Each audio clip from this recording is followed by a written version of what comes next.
Hello എല്ലാവർക്കും നമസ്കാരം. ഇന്ന് പറയാൻ പോകുന്നത് ഗണപതി ഭഗവാന്റെ ജനനത്തെക്കുറിച്ചുള്ളൊരു വീഡിയോ ആണേ.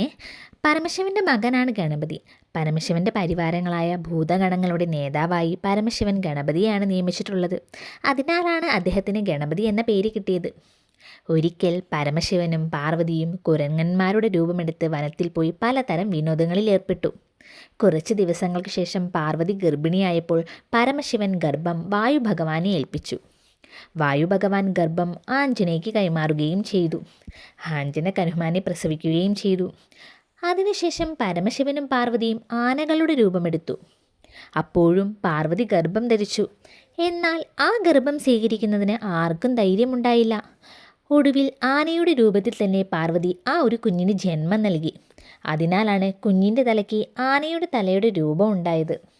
ഗണപതിയുടെ തലയ്ക്ക് ആനയുടെ തലയുടെ രൂപം കിട്ടിയതെങ്ങനെയെന്ന് പ്രതിപാദിക്കുന്ന മറ്റേതാനും കഥകളുമുണ്ട്. ഒരിക്കൽ പാർവതി മകന് ശനിഗ്രഹം കാണിച്ചു കൊടുത്തു.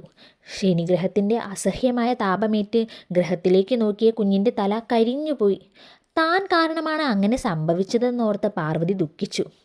ഒരാനയുടെ തല കുഞ്ഞിൻ്റെ തലയുടെ ഭാഗത്ത് യോജിപ്പിച്ച് പരമശിവൻ കുഞ്ഞിന് ജീവൻ കൊടുത്തു. മറ്റൊരു കഥ പറയുന്നത് ഇപ്രകാരമാണ്.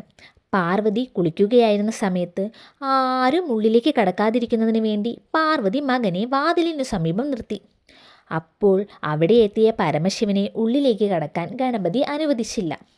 കോപിതനായ പരമശിവൻ മകൻ്റെ തല വെട്ടിമാറ്റി. പശ്ചാത്തപിച്ച പരമശിവൻ പിന്നീട് പെട്ടെന്ന് ഒരു ആനയുടെ തല മകൻ്റെ തലയുടെ സ്ഥാനത്തുറപ്പിച്ചു. എല്ലാ മംഗളകർമ്മങ്ങളുടെയും ദേവനായി ഗണപതിയെയാണ് കരുതുന്നത്. ഗണപതി ഭഗവാൻ എല്ലാ തടസ്സങ്ങളും നീക്കി തരുന്നു. അദ്ദേഹത്തെ വിഘ്നേശ്വരൻ എന്നും വിളിക്കുന്നത് അതിനാലാണ്. ഈ ഒരു ചെറിയ കഥ നിങ്ങൾ എല്ലാവർക്കും അറിയുമായിരിക്കും.